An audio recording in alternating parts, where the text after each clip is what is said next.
say what I'm about to say. Marilyn Ashley Biggers says, yes, what a power couple. We're live now.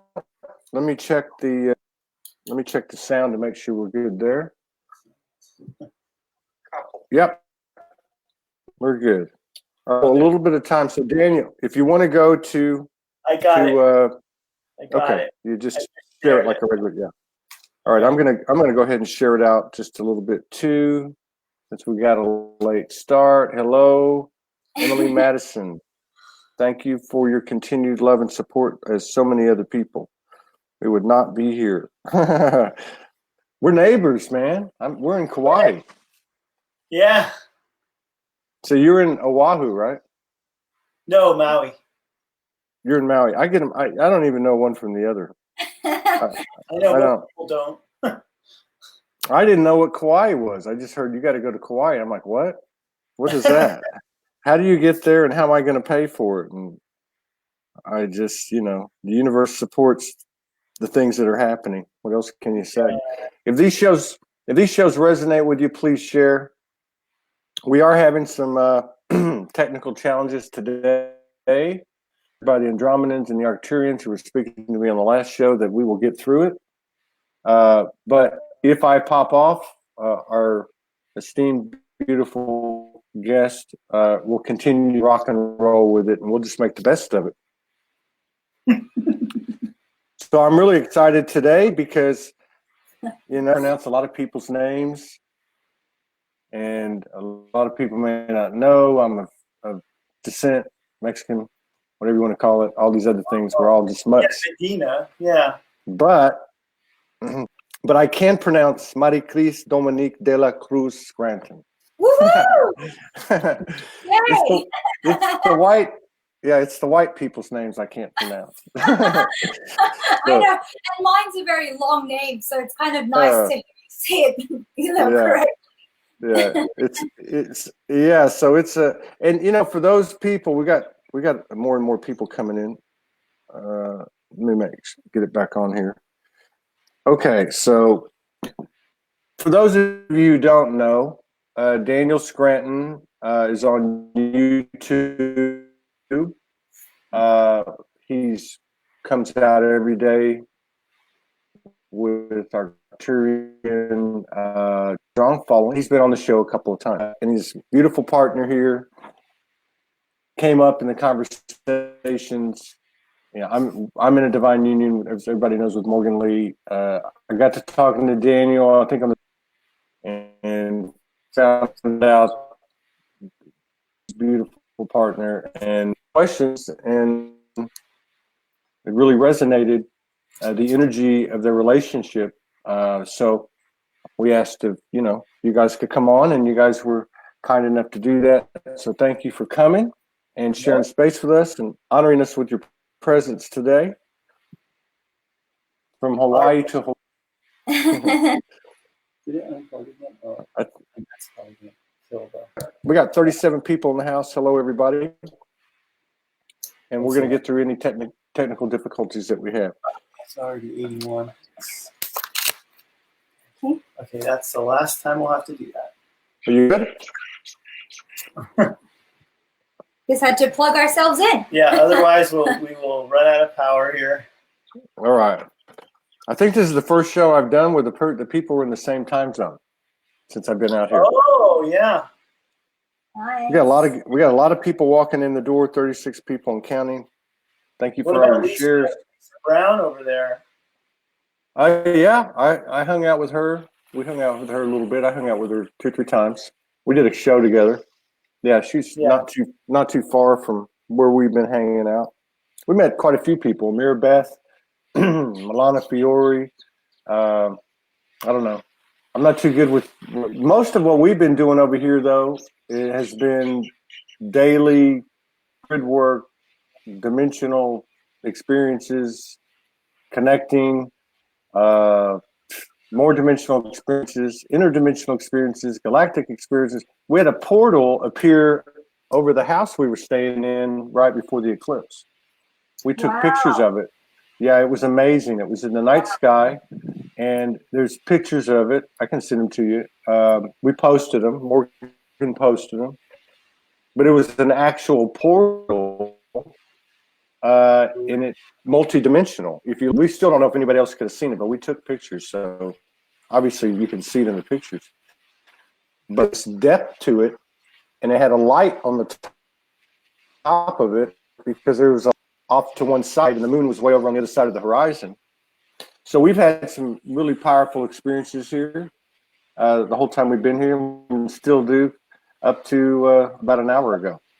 So, Wow. It's a beautiful thing. It really is. A lot of stuff has happened, but we're not here to talk about me and Morgan. We're here to talk about y'all.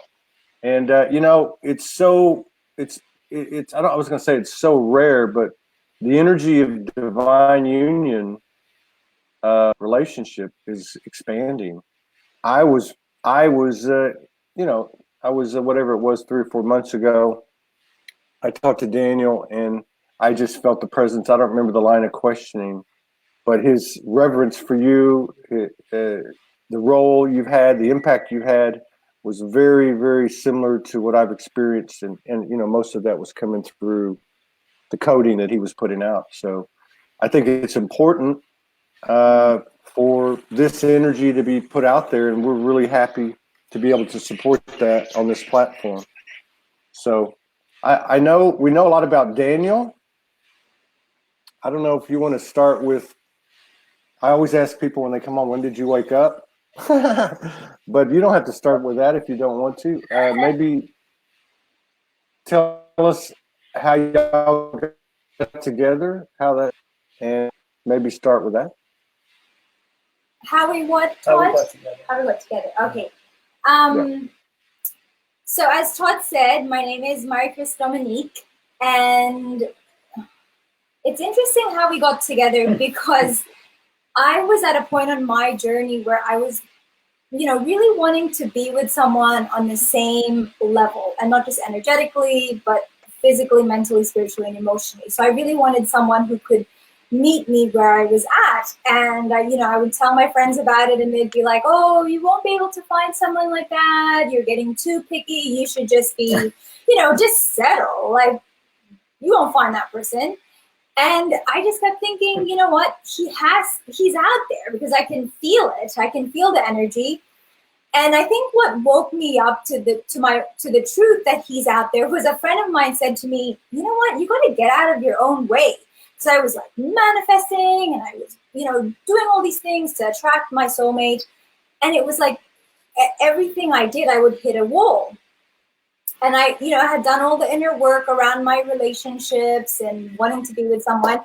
And then she said, get out of your own way. And I was like, why would she say that? I'm doing everything right, Mm-hmm. And then I realized, I was like, I think what she wanted to say to me was that, I was getting in the way of the manifestation of the soulmate. It was like I was trying too hard. I wanted to control it. I was pushing and everything. And the truth is, like, when I let go, it all just happened. And he actually popped up on my Facebook page. And I'm honestly not a very big Facebook person. When I started to go on Facebook, I was like, I'm connecting with family and friends. This is a space for me to keep in touch with people who are far away from me and all of that.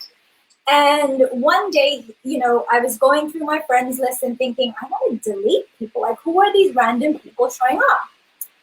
And then, the universe guided me and said, go on your Facebook page, delete, go through your friends list. Suggested friends, exactly. And I was going through the suggested friends, and his face popped up, and I was like, who is this guy? And something within me said, click on his page. It was very random. It was like, why? No mutual friends. Yeah. We had no mutual friends. It just popped out. That's okay. You said to keep talking, so we'll keep talking. Yeah, so no mutual friends. His face popped Electronics. out. No mutual friends. Yeah. And then, his face, his Facebook. Keep going if you can hear me. Just keep going. I'm going to pop out and pop back in. So then he basically so I basically looked at his page and I thought, oh my God, this person is everything that, like, we're so similar. And I was like, how can this be? You know, we're really similar. But at that point, I wasn't actually thinking, this guy's going to be my soulmate. Like, I wasn't like, you know, starry-eyed, like, oh, he's going to be the person. And the truth is, like, I thought, well, he could just be a friend. And I wasn't looking for a long-distance relationship. I was just looking, you know, was really looking for someone in Australia, because that's where I was living at the time. And so basically, I thought, you know what, we could just be friends. So I added him as a friend, and I think it was like 5 minutes later or something, you added me or something like that. Yeah, I'm on Facebook a lot, so. Yeah. So I answered the friend request, and then you messaged me. Yeah, and so he answered my friend request, and then I said to him, oh, thank you so much for adding me as a friend. And I just do that, you know, when people add me or I add people, I always say, thank you for adding me as a friend. It's really nice to meet you and looking forward to getting to know you. And that's what I said to him.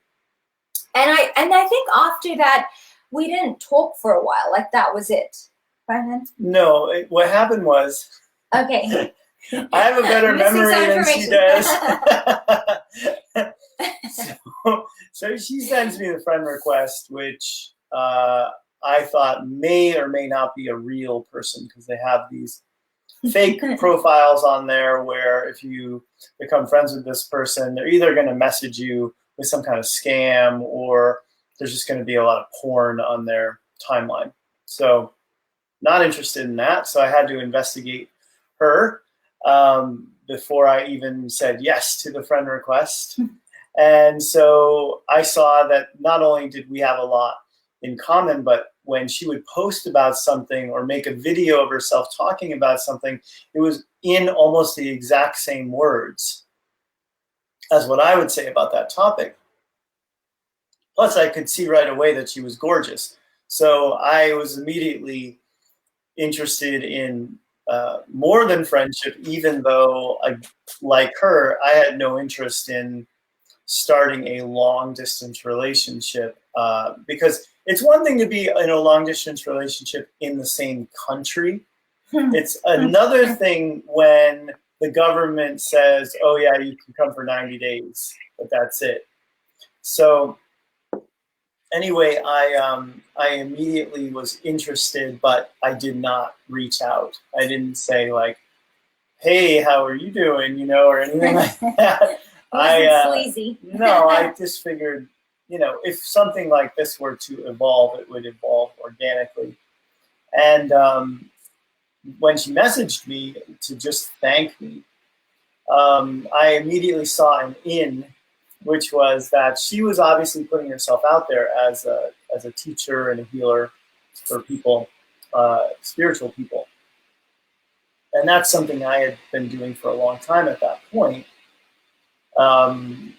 So I offered to help her get herself out there more, because I could see things like she didn't have a website. And she didn't at that time even have a YouTube channel. She just was posting videos directly to Facebook. So I said, and I had been teaching a spiritual business course a few times.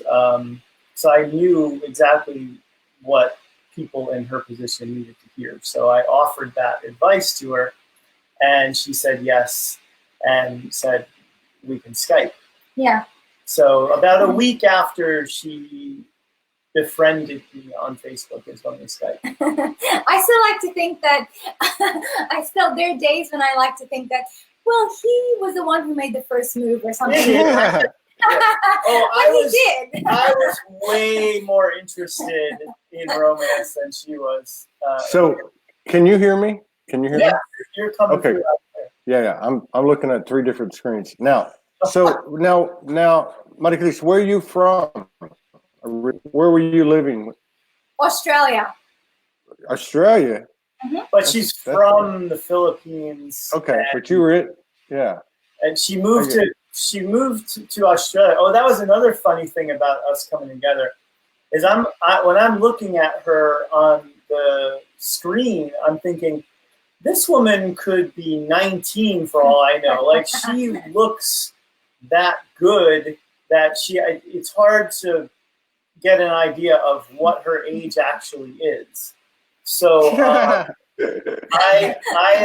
was kind of, you know, keeping my fingers crossed that she was in my age range somewhere, you know. And when we started talking that first time, she said, "Oh, I came over here to go to school 14 years ago." And then I went, "Oh, okay, 32." And that's how old she was. She was 32 when we met. So that was definitely in the right age range. You know, There you go.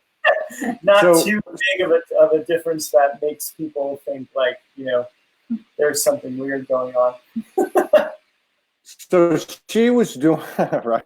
So she was, and by the way, Philippines. Medina is a huge name in the Philippines because we actually have So is quite a Maricris.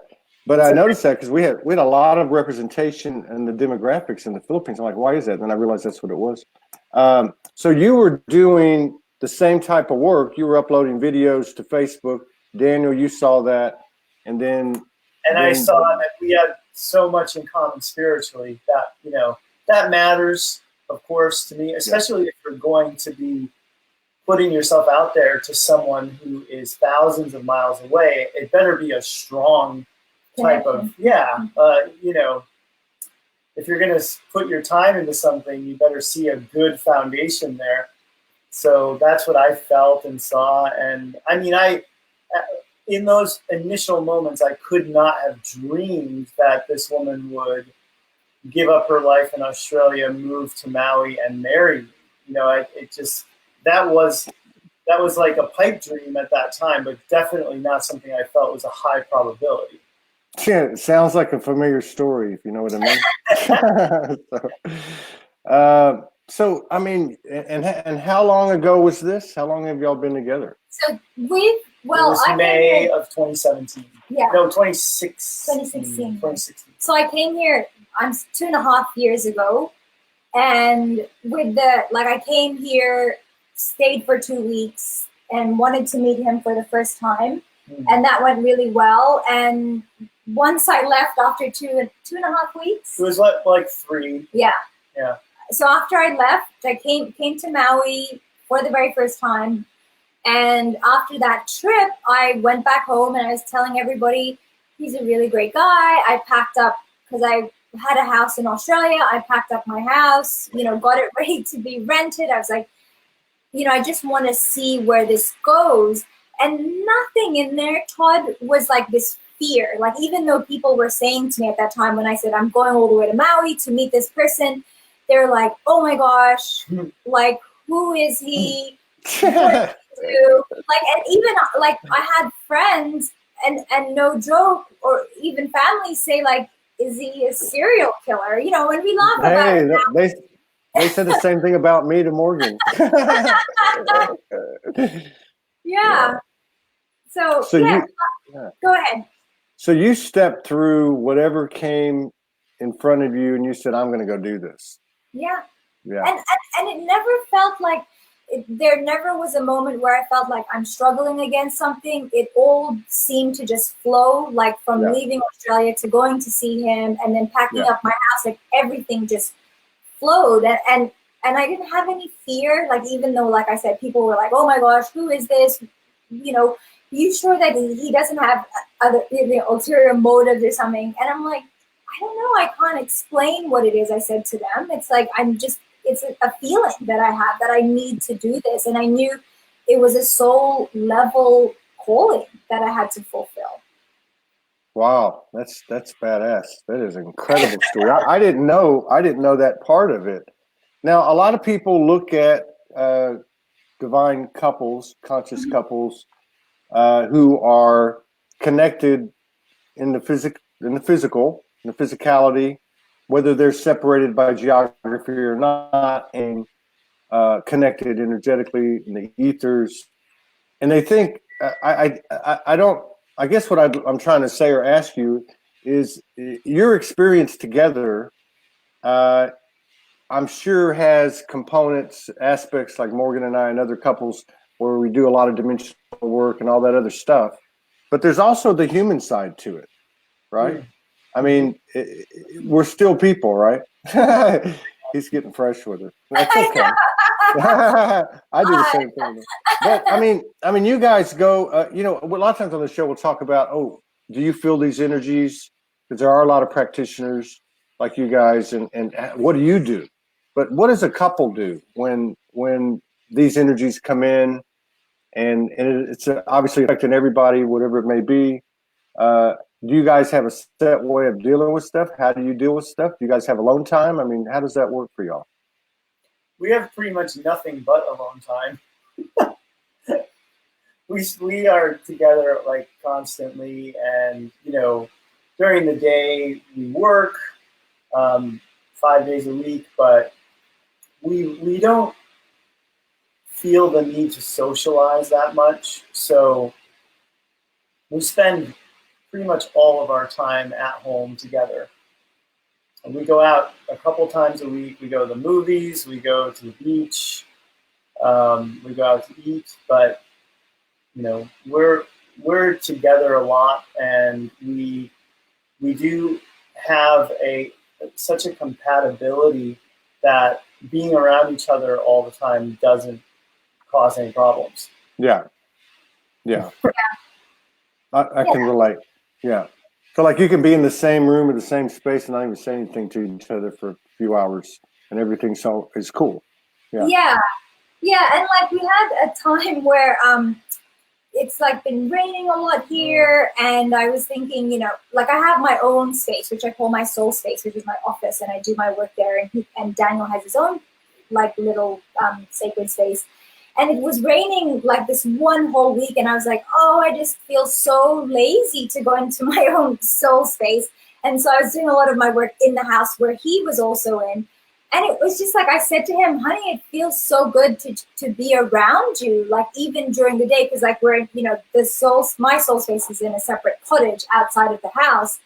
And it's kind of nice, you know, when you can be with someone, and even if you're always together, you're not like, oh my God, get out of my face. I don't want to be like, it's nice to have that compatibility. And I mean, we're very conscious of, the two of us, like we're very conscious of like if there is another energy that, say for example, if we're irritated or frustrated or something happened during that day, it's like we're very conscious of it, and we talk about it. I'll even ask him, you know, hon, is everything okay? And he'll be like, no, I just had whatever, you know. And it's like we can go there with each other, which I really appreciate, because I've been in relationships where, hey, are you okay? And it's like the person will just shut down, and then it's this passive aggressive behavior, and then you don't know what to do. And it's like, but with us, it's like, you know what? Let's go there. Yeah. Let's deal with it. So this is more like when something's going on. Yeah. Is it you? Is it me? Is it the energy? You know, kind of thing. Yeah. I can. Morgan just put up a question. Is this relationship different to previous relationships? But I think you just kind of answered that. Not even close. It's not even close to any relationship. Yeah. I had been married twice before. So I had my share of relationships before I met her at 43, but I also had a lot of alone time in my adulthood. Yeah, I remember. So I know what that's like, and I know what it's like to be in a crappy relationship. And for all the people out there who are watching who are not in a really great soulmate partnership, you know, sometimes I think we just have to go through our alone periods and our crappy relationship periods before we get to this. Yeah. But it's worth it. You know, it's definitely worth the wait. Yeah. And I think what Maricris said is important too, where you let go. You have to let go. A lot of people, I think, have, and probably me included, I don't know, but a lot of people are holding on to that or to other things, and they elude them because they're not detached, healthily detached. Let's put it that way. Okay, so now you guys both are in the same business, so to speak. Do you collaborate, or is your work separate? We did at first, because I was doing that already with other people where I would do these group events. But what I realized was that they were so similar to the group events that I do every Thursday that it was kind of like there was nothing special about it. You know, just because it was the two of us, it wasn't generating like more excitement. I mean, it was good. But they're long too, and I need to make time for my clients. My clients now have to wait like a month and 10 days to get an appointment with me. That's where my calendar is booked out till right now. So I don't do as much collaborating now as I used to, and she likes doing her own thing anyway. So and I think, Todd, what I realized with that is like we're so great together, and when we do our collaborations, I mean, the power and energy that comes through is like phenomenal. And one thing I realized is that I wanted to be like Maricris, you know, like separate from Daniel Scranton. Because before, when I first started coming out, people were like, "Oh, you're Daniel's wife," and it was like, you know, there was no distinction between like who I am as a person, what I do, and what he was assisting me to bring forward, I guess, into the world. And so I recognized that it was nice for me to kind of be doing my own thing as well with his support, but without us having to, like, this is me coming into my own is what I'm saying. Yeah, and she basically discovered for herself too, because when she first met me, she just started channeling everybody. Just everybody started coming through her. And she basically came to recognize that she really wanted to work with people as herself. And she wanted to work specifically on divine self-love with people. So that also was a part of it too. Whereas I want to channel, I want to talk about extraterrestrials, like, you know, the shift and everything. And she's more working with people in the real world, on Earth, and in this dimension. So we definitely complement each other nicely, and can help each other with different ideas. Like, she'll come to me and say, "Well, what do you think about this idea?" Or, you know, I come to her with all of my problems now. I don't need anyone to channel for me, or I don't need healers other than her, because she's so good. I can say the same thing. Absolutely, 100%. So I was going to ask you. I popped out again, obviously. I saw you. So from, you know, I know, and Daniel and I talked about this a little bit. That's how this got started, in regard to the impact that the Divine Feminine had on me, right, or on us. I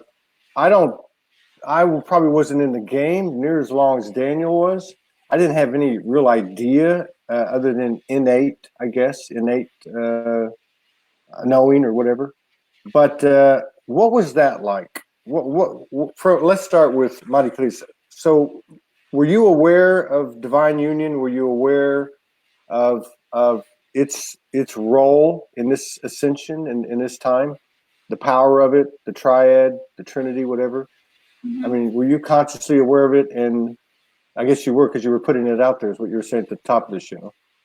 Well, I definitely did, Todd. I think the friend that I mentioned earlier, she was in a gorgeous relationship with this beautiful man, and I was like, oh my gosh, that is what I want. Like, they were collaborating, they did work together, and I first met them when I went over to it was this beautiful like farmers market in Australia at the Sunshine Coast, and they had their own stall, and they were like selling like these Reiki products, and, you know, he had created his own form of art, and they were selling it. And I was like, oh my God, they have such a beautiful relationship where, like, she was able to do her work in the world, and he was really supportive and loving, and just really wanting her to get herself out there. And then she did the same. And it was just this beautiful dance between two people on a physical level of like like a soul union, you know. Yeah. And I was like, oh my God,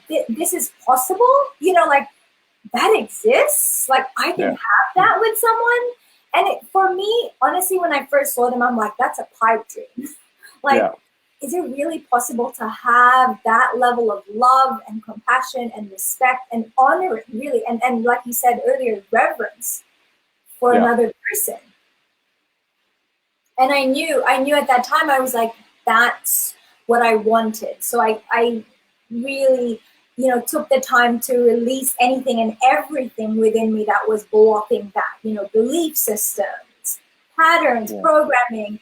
And I mean, even when I met Daniel, I had moments where, you know, the old stuff from the past would come in, and I would just say to him, "Hun, it's just stuff I had from my past relationship. Like, I want to clear this, you know."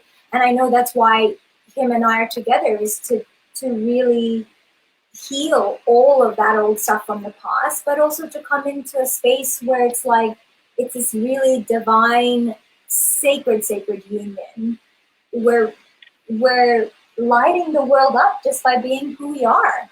Yes. Yeah. And now, I don't know about y'all, but when we met, it was quite an imbalance. She'd been doing this stuff for like 20 years, and I've been doing it for like 3. So there was a lot more clearing that I had to do. I mean, by a huge amount. I mean, but there's also that stuff, like you just said, where it seems like there's some type of healing going on mutually that has a collective impact. Yeah. And so that's a really intense part of the relationship, I think. It's maybe gotten lighter as it has evolved, but did you guys go through levels or phases, or did it just run smoothly from day one? No. No, we definitely had our squabbles, a lot of them towards the beginning, where you know, it would get pretty heated, and she would think, what am I doing here? I should just go home. And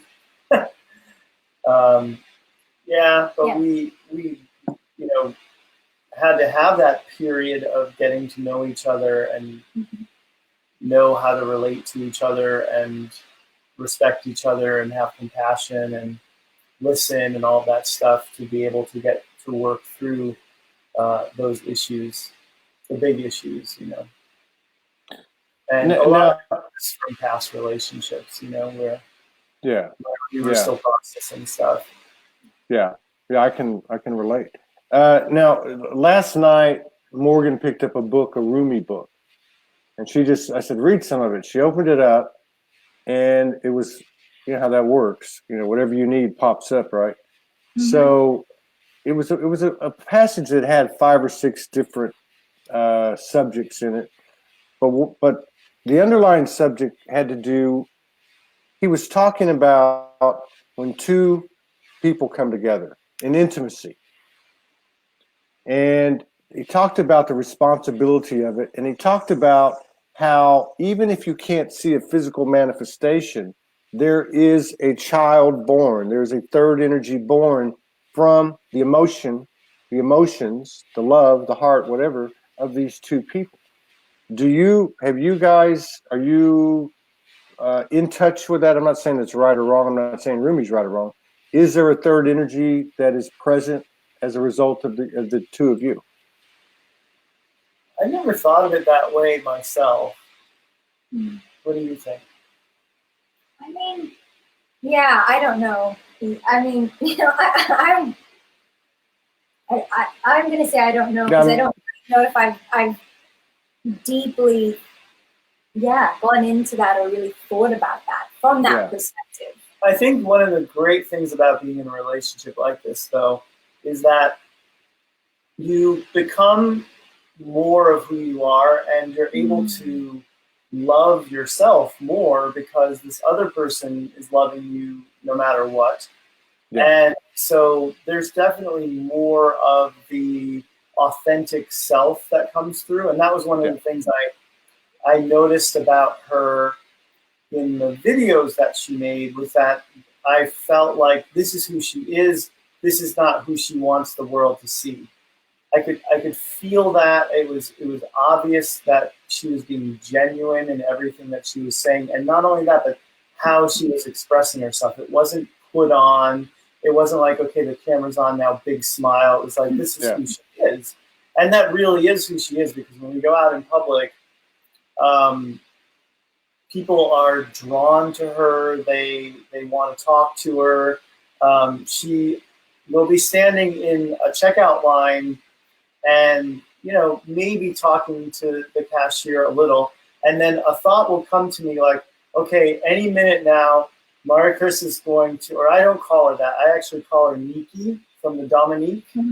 I shortened the Dominique to Nikki. So I'll think Nikki's going to give this person a compliment like any second now. And then it will come. She'll say something about the person's hair, their fingernails, something they're wearing. It doesn't matter. That there's always that. And it's genuine, because I'll talk to her about it after in the car. And she'll tell me, you know, she wasn't just trying to make that person feel good. You know, she really meant it. And to be able to stand back and witness, you know, how she improves the mood of someone. For example, you know, sometimes we'll be at the grocery store, and the cashier is one of these people that will kind of just have a real solemn look on their face, just be all business. And then she'll start talking to the guy about his T-shirt, and then he starts lighting up and telling all these stories. And it's like, I think to myself, I'm much more of a person who just, if that's how that person wants to be, then I let that person be, you know, in that state, and I don't do anything to try to connect or uplift. But for her, it's not even like she's trying to do that. It's just who she is, and she has that effect on people. And you know, it's that line that from that movie, As Good as It Gets, where Jack Nicholson says, you know, you make me want to be a better person. And that's how I feel around her. It's like, I want to be that way, that, you know, where even when I'm not working, my focus is still on spreading light and love around, you know. But I'm usually the one who's like got his head down and is just like trying to get as much stuff done as possible while we're out in the world. Right. Now, do you guys do sessions together? I mean, do you commune together or meditate together? Well, we have done some recordings where she'll play the shamanic drums, and I'll do the toning along with it. That'll be a sound healing that we'll put out. Every once in a while, we'll do that. And another thing that's coming to the forefront now with these divine unions is sacred sex. And of course, not meaning what we came out of in the old paradigm, a new type of intimacy or an innate intimacy has, I mean, without getting, you know, too personal or anything, it's not always about all that. You know what I'm talking about. Sacred sexual vibrations or sexual energy. Mm-hmm. In a divine union, it's a huge conductor, creation, activator, whatever you want to call it. Has that been a surprise to you, a journey to you? Has it all just come naturally? I mean, has sacred sex been a prominent aspect and I don't mean sacred sex as in tantric or anything like that. I just mean what we did before is not what we do now. That's kind of how I look at it. Is that has that been? Oh yeah, this is. I don't know. I'm letting you want to answer it? 'Cause I'll answer it if you don't want to. Well, I mean, I feel like you said, sacred sex is not so much about the physical, but it's really, I mean, physical is part of it, but it's more like the union of two people coming together, knowing that like they're letting go of control, they're surrendering their, you know, whatever it is they came into this relationship with. They're surrendering all of that to have a really sacred, sensual really experience with another person. And I feel like, I don't know, I definitely feel like we connect on that level. Like just It's really easy to talk about sex with her and to be, you know, like in the grocery store. Again, at the grocery store, it's like the only place we go besides the beach. But, you know, just kind of like flirting with her and talking about sex and stuff like that. And also I think it helps that we just turned out to be really compatible. Like we both want the same things when it comes to sex. So neither one of us is putting the other one out to do something they don't want to do, or have it more often than we want to have it. You know, I mean, I'm at the age now where once a day is plenty. You know, like any more than that, it would be asking a lot. So we have that. I think we're all getting younger, though. I'm 57. So, I don't know. So, but you know, also, there's another thing about it that I want to add here is something that really organically happened after we would have sex, is that we would lie there and hold hands and go over things that we were celebrating, that we were grateful for, and things we wanted to create. So when people talk about, you know, the power of the sexual energy, part of that is in that post-orgasmic bliss where all of your chakras are aligned, and, you know, you're obviously just in a higher vibration. That's a good time to be doing the type of prayer and creation work that we do in those moments. It's not when, you know, you're frustrated that you want to be doing that. You're directing that energy consciously to create. And then we do another thing where we don't talk out loud, but we just hold hands and we focus on the life that we want together in the future, and just stay in that same vibration, but with no words spoken. And we call that our synergy. So the first thing we do is we call it our Trinity, where it's celebrate, grateful or appreciate, and then what you want to desire, what you want to create. So that's the Trinity, and then the synergy is where we're both focused at the same time on what we want to create. And we also know that what we want to create is the same. So she's not saying, "Oh, I want to be doing this in the future," and I'm thinking, "Well, I want to be doing that." We know we're on the same page, so that makes it more powerful. Yeah. Wow. That's it's extraordinary that you know, there's been a lot of talk, obviously, about masculine and feminine. You know, collective feminine leading the way, and the masculines, you know, shedding the old masculine and stepping up now. I mean, some of us, I'm not saying I'm there. Some men obviously went before others, but so was that an aspect? I mean, I know you're both aware of collective energy and what's going on. I know you both connect. But was that an important aspect of being aware of the collective roles of the feminine and masculine? Is ever changing? How did that relate to your journey together? You know. Well, I grew up in an environment. Well, my family background was where my mom used to always wear the pants in a relationship, and my dad was very like the soft, you know. But in my mind, I always thought that the feminine was gentle and soft, and the masculine was a stronger energy.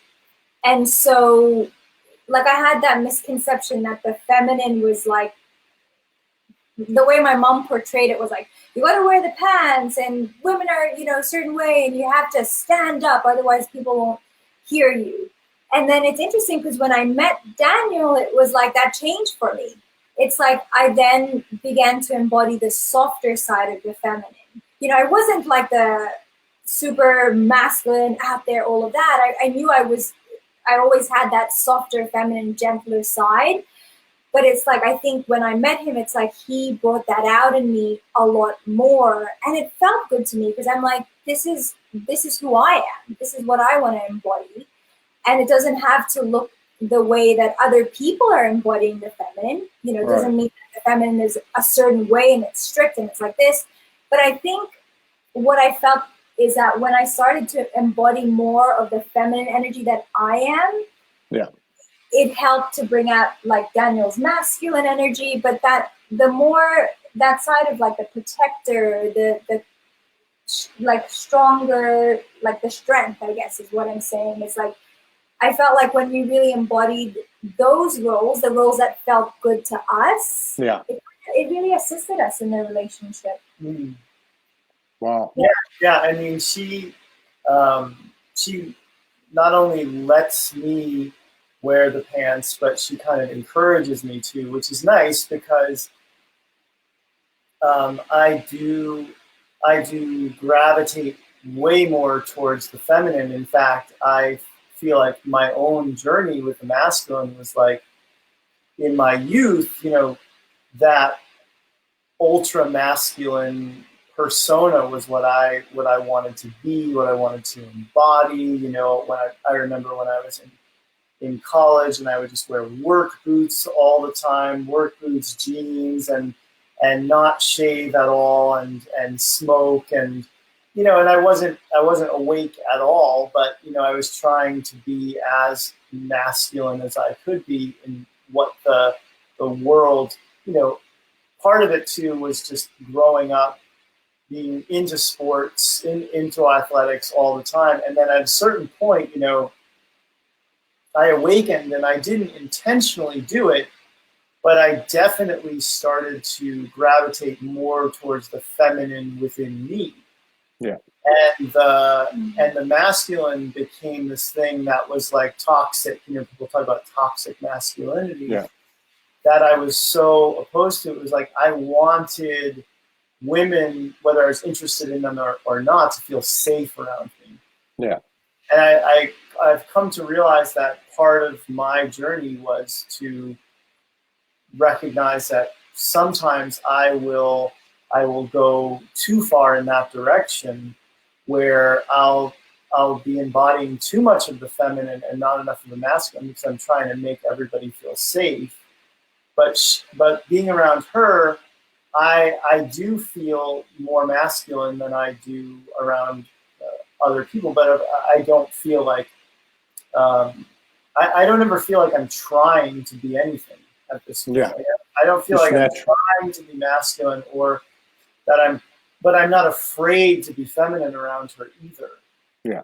You know, whereas other people have told me, "Oh, you're too feminine. You know, you need to stop that."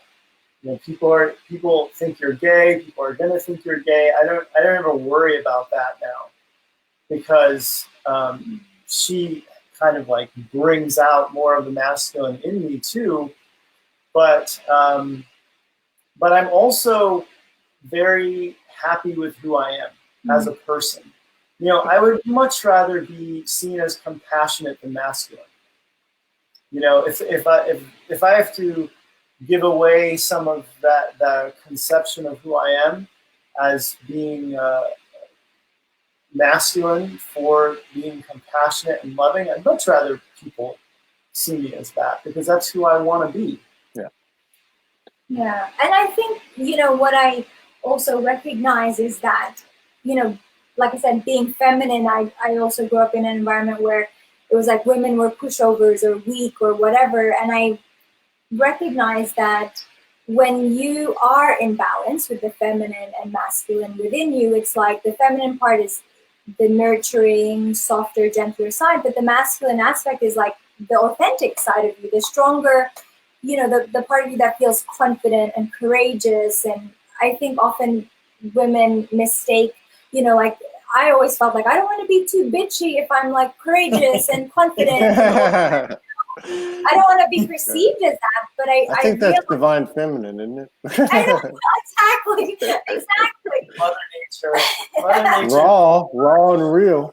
Yeah. No. So I think what Daniel was saying is that when I also in this relationship when I embraced all of that aspect of me, like the soft, the gentle, and also the, hey, this is who I am and I want to say what I need to say. And, you know, it's like, it really assisted me to come into my own in this relationship. And I feel like it's really helped us to be more authentic and just real with each other. Yeah, You know? that's what counts. Yeah.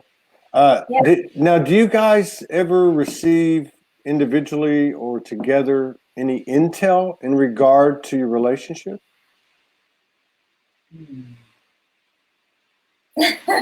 I mean, when I meditate in the mornings, like I will receive, you know, guidance about us, and if there's, let's say, for example, if I'm struggling with something or I got triggered, you know, I'll ask for guidance around it, and might have said something to me the night before and I got triggered, and then I'll, you know, process it and then receive guidance from spirit, like, you know, talk to him and share this or whatever it is. And then I go to him and I share it, and it's like, oh, it's so simple. That's, you know, wow. It's just so easy that you could just gift yourself permission to process whatever was the trigger, and then talk to the person about it and go, hey, this is what's up for me. Can you help me with it? You know, I need support around it. And I think the vulnerability piece is something that's really helped us in terms of, you know, receiving those downloads and then being able to communicate it with each other.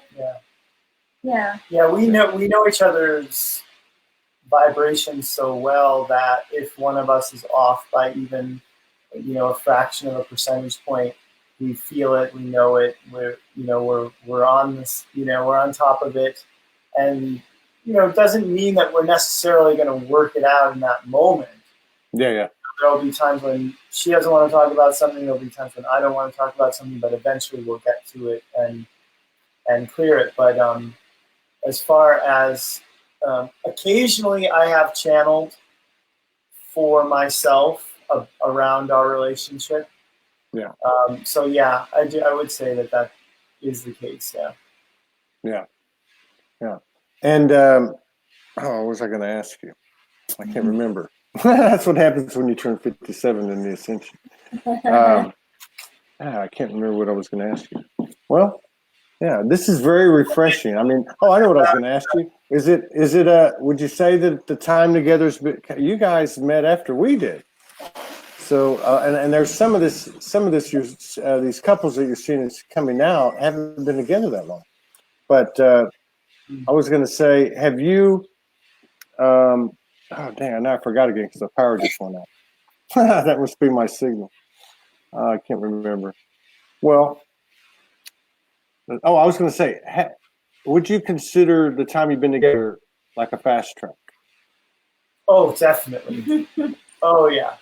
Yeah. I don't think that if you had asked her before we met, do you think you'll meet someone and then get married 5 months later? I doubt she would have said yes to that.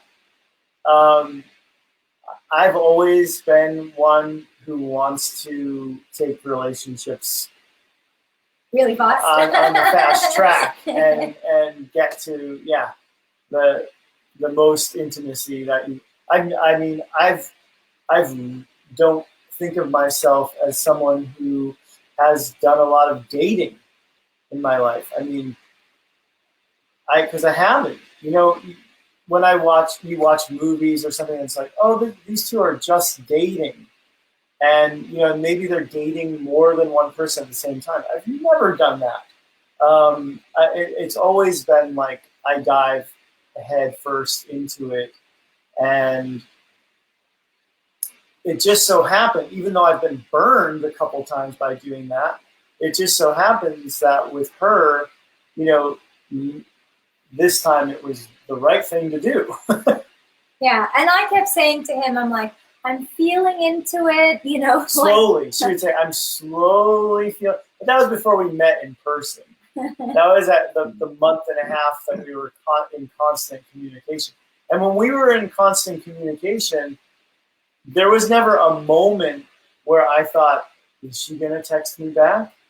Or, you know, should I text or not text? Because I haven't heard. You know, it was like the two of us were just constant communicating, and we developed like a pattern, and we knew when to connect with the other one, and when we were going to talk, and when we were going to text, and when we were going to Skype, and all that stuff. And there was just no game playing. There was no doubt. It was just, like we said, it took her longer to come around to having the romantic feelings. But it always, once we got together in the physical, which was, like I said, a month and a half after we met through Facebook, we've always been on the same wavelength.